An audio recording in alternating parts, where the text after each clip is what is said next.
Okay, I've been perfectly honest with you from the start. If you need a babysitter to fill in, you're gonna have to look elsewhere. I love Emma, but I don't really plan on... Maxie, deep breath. This is not about babysitting Emma. It's about Patrick. Oof. Was Lisa hitting on him again? I really wish she would have let me handle that. We would have saved a lot of time. No. Hold on. Just sit. Okay. We had our first counseling session tonight.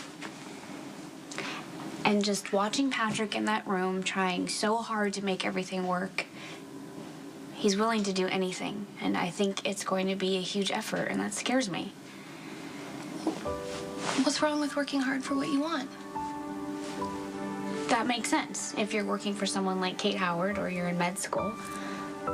But if Patrick has to work this hard just to stay married to me, maybe the simple truth is I'm not enough for him. And Tia, I don't hear that every day. I'm serious. I don't understand why I had to hold on to that pain for so long. You know, why couldn't I just get over it? Patrick slept with his ex-girlfriend, someone that had been hitting on him for months. Don't forget, Lisa was terrorizing you, which can be a major distraction. And it's really difficult to work on your marriage when you're stuck in a well. But Patrick saved me, remember? And that still wasn't enough. I still didn't want to work things out with him. Robin, you were hurt.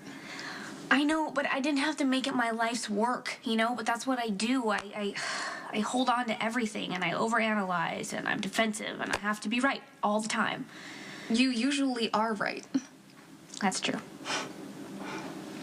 But not this time.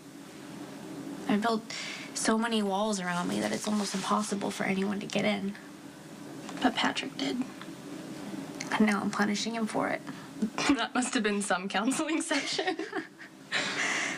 And the thing is, he has no idea that I'm this upset because no matter how much I love him, I just refuse to be vulnerable in front of him, which means that, well, the whole concept of marriage counseling is just a big waste of time anyway.